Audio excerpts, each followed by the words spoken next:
Assalamualaikum warahmatullahi wabarakatuh. Halo teman-teman, bagaimana nih kabarnya? Semoga teman-teman dalam keadaan sehat ya. Perkenalkan, nama saya Yustiani Ayu Pradana dari kelompok 8 mata kuliah Etika dan Standar Profesi Perbankan Syariah. Tentunya saya tidak sendiri loh.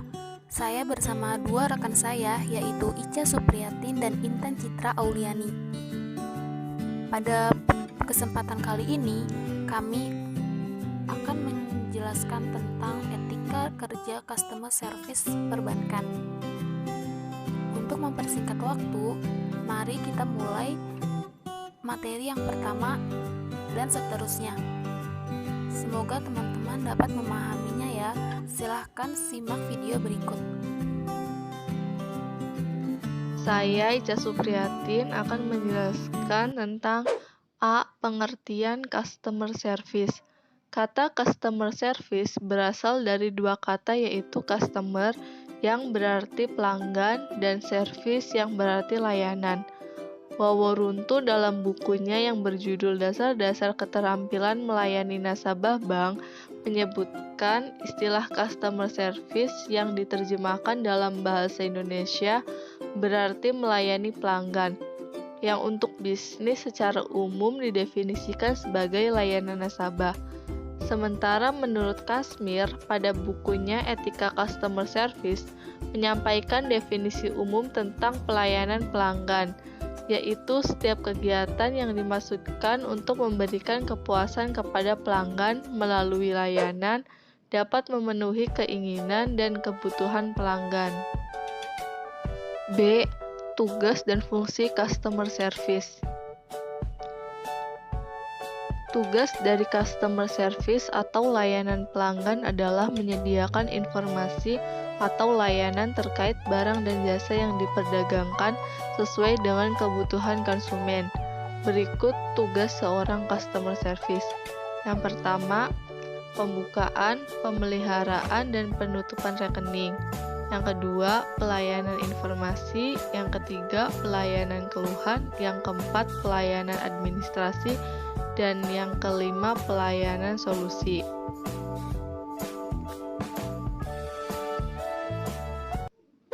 Menurut Ikatan Bankir Indonesia, customer service berfungsi untuk memberikan layanan kepada nasabah dalam hal memberikan informasi.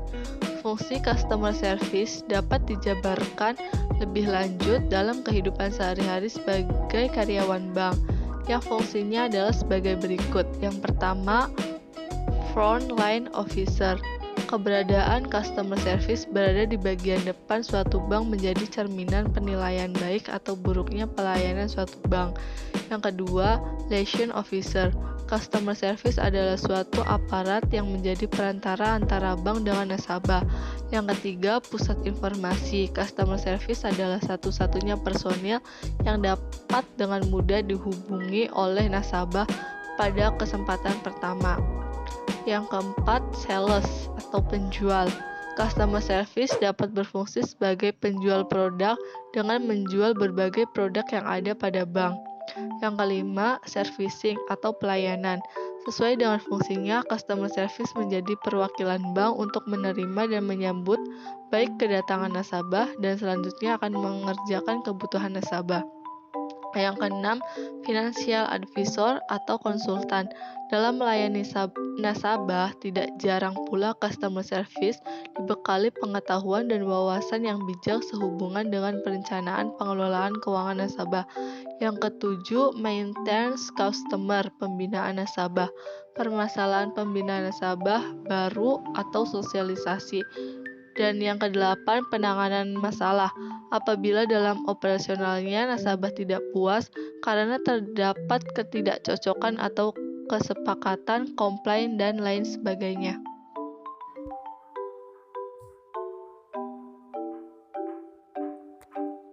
Materi yang ketiga yaitu tentang tahapan-tahapan customer service dalam melayani nasabah. Menurut Kazmir, setiap pegawai yang bekerja mempunyai tugas yang diamanahkan masing-masing. Untuk tugas customer service sendiri menurut standar aturan perusahaan dalam hal melayani terbagi menjadi 3 tahap, yaitu tahap mengawali layanan, tahap selama pelayanan, dan tahap mengakhiri layanan. Yang pertama yaitu tahap mengawali layanan. Pada tahap ini, customer service menyambut nasabah yang datang ke mejanya dengan beberapa etika sesuai dengan aturan dan ketentuan perusahaan.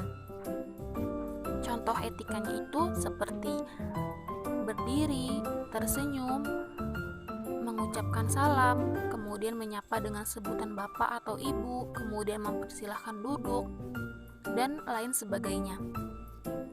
Kemudian tahap yang kedua adalah tahap saat melayani.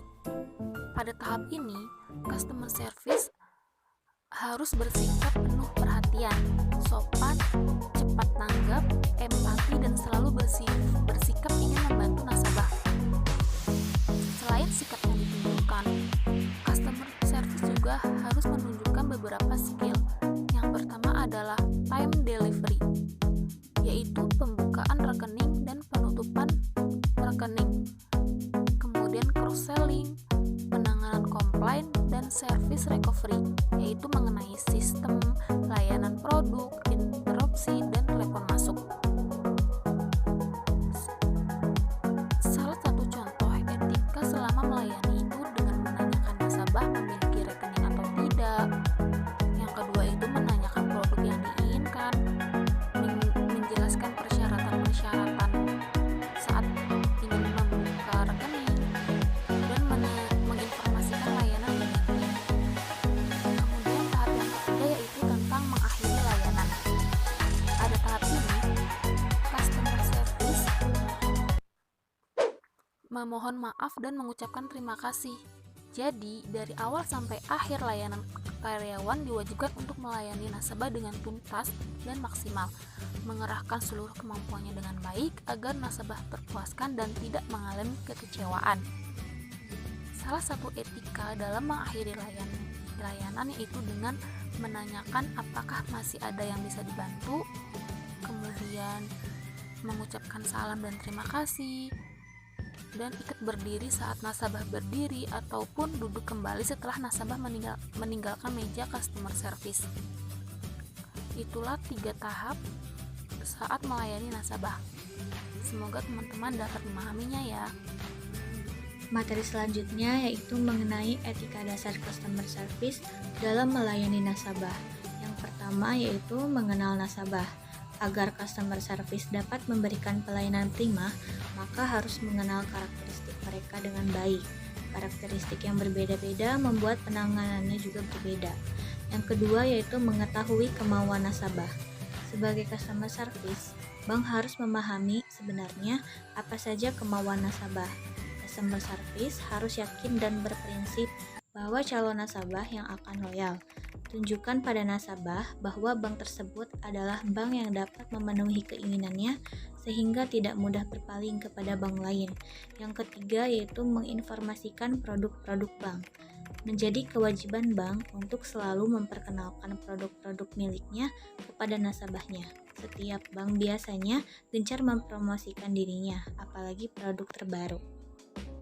Yang keempat yaitu tidak memaksakan kehendak. Dalam melayani nasabah, customer service harus menghindari kesan memaksakan kehendak. Customer service adalah karyawan bank yang memiliki etika tinggi dalam memberikan pelayanan terhadap nasabah. Yang kelima yaitu melayani sampai tuntas. Customer service harus mempunyai prinsip bahwa kepuasan nasabah nomor 1. Untuk memuaskan nasabah, banyak cara yang customer service lakukan.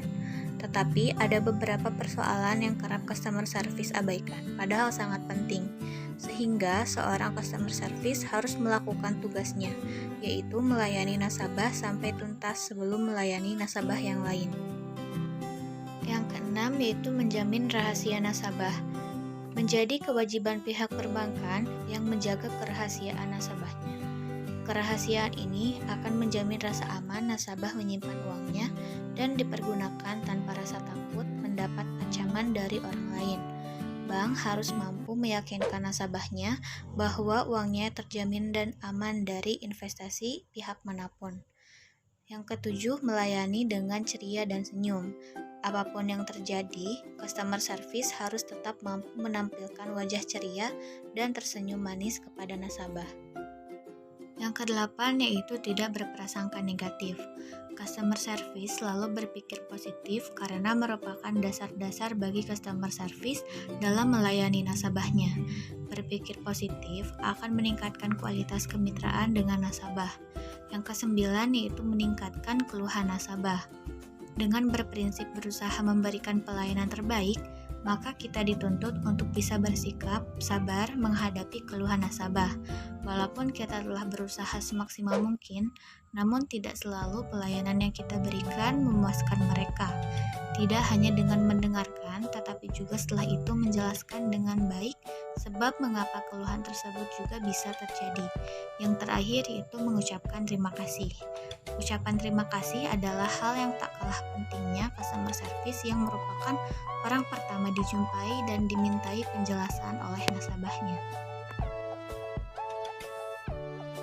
Materi yang terakhir yaitu tentang etika customer service dalam perspektif Islam. Etika seorang customer service di perbankan tentu saja bervariasi sesuai dengan kebijakan perusahaan, berfokus knowledge, skill, dan standar operating prosedur. Di sini, saya akan menjelaskan tentang etika customer service dalam melayani nasabah sesuai dengan perspektif Islam. Yang pertama yaitu cara sikap dan perilaku.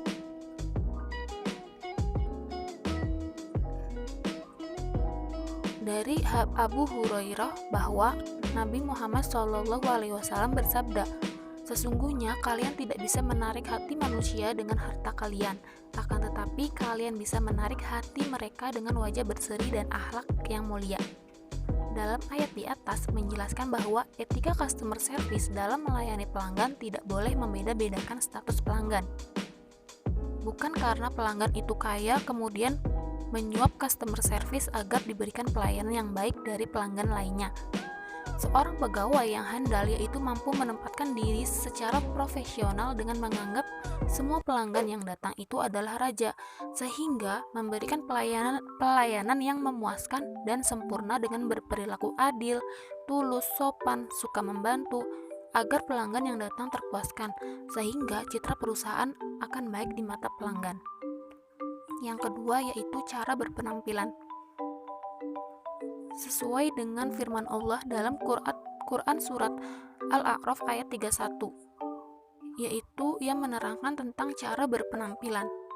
Cara berpenampilan dalam bekerja diwajibkan berpakaian yang indah, bersih, dan baik, agar seseorang pelanggan yang datang tidak terganggu saat hendak menyampaikan keinginannya. Terlebih di dunia perbankan memang diharuskan memiliki penampilan yang indah, agar tidak mengganggu nasabah. Namun, berpenampilan harus wajar sesuai dengan peraturan yang dibentuk. Jangan melanggar ataupun berlebih-lebihan, karena Allah tidak menyukai orang yang berlebihan dalam hal apapun. Kemudian cara berpakaian. Sesuai dengan firman Allah dalam Quran surat Al-A'raf ayat 26, yang artinya, "Wahai anak cucu Adam, sesungguhnya kami telah menyediakan pakaian yang menutup aurat." Ayat di atas menjelaskan etika cara berpakaian muslimah, diantaranya menutup seluruh tubuh wanita dengan pakaian yang sopan, tidak mengandung nafsu, berbahan lebar dan tidak sempit, karena bahan yang sempit dapat membentuk tubuh wanita agar pakaian itu juga tak terlihat transparan. Tidak terdapat berbagai hiasan di pakaian tersebut. Dilarang bagi seorang wanita untuk mengenakan pakaian bermotif atau terdapat hiasan yang karena termasuk tabaruj. Etika yang keempat yaitu tentang cara berbicara. Sesuai dengan firman Allah dalam Quran surat At-Toha ayat 43-44. Dari firman Allah tersebut merupakan etika customer service dalam melayani pelanggan, yaitu senantiasa selalu rendah hati, tidak angkuh dan berbangga diri, karena makhluk hidup di mata Allah itu sama. Hanya iman dan takwa yang membedakan serta bertutur kata yang baik tidak membentuk dalam aktivitas bisnis Islam, agar pelanggan yang datang merasa dihormati dan dihargai. Kemudian etika yang terakhir yaitu tentang cara bertanya. Allah Subhanahu wa Ta'ala berfirman dalam Quran Surah Al-Hujurat ayat 12, "Hai orang-orang yang beriman, jauhilah kebanyakan prasangka, kecurigaan, karena sebagian dari prasangka itu adalah dosa." Ayat di atas menerangkan jangan terburu-buru mengklaim seseorang, karena resikonya sangat berat, apalagi menebak-nebak isi hati seseorang itu ikhlas atau tidak. Begitu pula menyebut seseorang sebagai ahli syurga atau neraka, apalagi menghukumi kafir. Maka dari itu bertanyalah yang sopan agar tidak ada kesalahpahaman sehingga tetap terjaga silaturahmi dengan baik di antara kedua belah pihak. Mungkin itu saja yang dapat kelompok 8 sampaikan tentang etika customer service dalam perbankan. Semoga teman-teman dapat memahaminya ya. Sebelumnya saya mohon maaf apabila dalam pembuatan videonya ini kurang maksimal. Teman-teman dapat meninggalkan kritik dan saran di kolom komentar. Saya sebagai moderator pamit undur diri, kurang lebihnya mohon maaf. Wabillahi taufiq wal hidayah. Wassalamualaikum warahmatullahi wabarakatuh.